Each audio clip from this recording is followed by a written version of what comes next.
मेरा दूध चेक कर ले, अभी अभी भैंस लाया हूँ। इस कालू कौवे की गंदी हरकतें देखकर। अरे वाह मिट्ठू, आपका दूध तो एकदम शुद्ध और बिना पानी वाला है। अब मैं आपसे ही दूध लिया करूँगा। मैं तो कहता हूँ बाकी के पक्षी भी आपसे ही दूध लिया करेंगे। बाकी पक्षियों को तो मैं कब का दूध दे आया, बस आप ही बचे थे। सभी को मेरा दूध बहुत पसंद आया। कबूतर मिट्ठू तोते से बिना पानी वाला दूध लेकर बहुत खुश था। इधर कालू कौवा जिसके भी घर दूध देने जाता सभी बारी बारी से मना कर रहे थे। अरे आज सबको क्या हो गया है, दूध नहीं चाहिए किसी को? दूध तो चाहिए मगर बिना पानी वाला, जो कि अब से मिट्ठू तोता हमें लाकर दिया करेगा। लेकिन मिट्ठू तोता कहाँ से देगा? क्योंकि मिट्ठू भैया ने भी दूध बेचने का काम शुरू कर दिया है। ये बात सुनकर तो कालू एकदम चौंक जाता है और उदास मन से अपने घर आता है। गोरी, सब बर्बाद हो गया,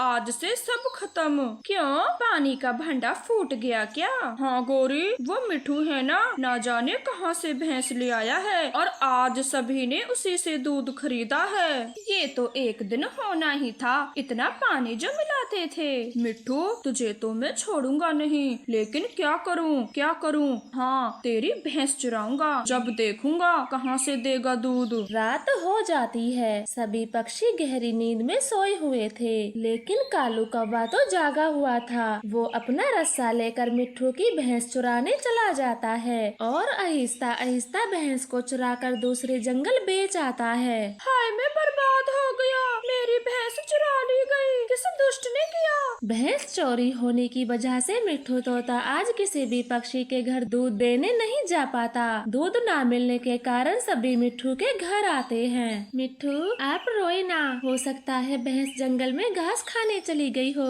चलो हम सब मिलकर तुम्हारी भैंस ढूंढते हैं। नहीं रानो चिड़िया, मैंने भैंस को लोहे की जंजीर से बांधा था, वो अपने आप तो कहीं नहीं जा सकती। कालू, आप रात भर घर से बाहर कहाँ थे और ये पैसे कहाँ से आए? गोरी, मैंने चुके से मिट्ठू की भैंस बेच दी, ये पैसे उसी के हैं। मेरा दूध बंद करने चला था, अब पता चलेगा उसे। कालू, तुमने बहुत बुरा किया, मिट्ठू की भैंस चोरी करके। बेचारा सुबह से अपनी भैंस के तबेले में पड़ा है, एक बार जाकर देख लो, तब पता चलेगा आपने कितनी बड़ी गलती कर दी। अपनी पत्नी गौरी की बातों से कालू कौवा सहम जाता है और डरा डरा सा मिट्ठू तोते के घर जाता है। तभी दो अनजान पक्षी मिट्ठू तोते के घर आते हैं। ओए मिट्ठू, हम अपने उधार पैसे लेने आए हैं, जो तूने भैंस लेते वक्त हमसे लिए थे। मैंने सोचा था कि भैंस का दूध बेचकर आपके सारे पैसे दे दूंगा, मगर किसी ने मेरी भैंस चुरा ली, मैं बर्बाद हो गया। अब ऐसे बहाने लगाने से कुछ नहीं होगा, ये बहाने लगाना बंद करो। मुझे अपने पैसे निकालने अच्छे से आते हैं, या तो सीधे सीधे मेरे पैसे दे दो,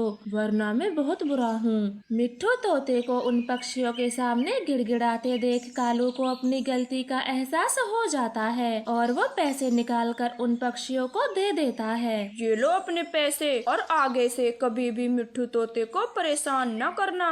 कालू कौवे, आज तूने मेरी इज्जत और जान दोनों को बचा लिया, मैं ये एहसान कभी नहीं भूलूंगा। कालू कौवा सारी बात मिट्ठू तोते को बता देता है। तोता कालू कौवे को माफ कर देता है। उस दिन के बाद वो दोनों दोस्त बन जाते हैं और एक साथ मिलकर दूध बेचने का काम शुरू करते हैं। कालू कौवे का खेत और चिड़िया का खेत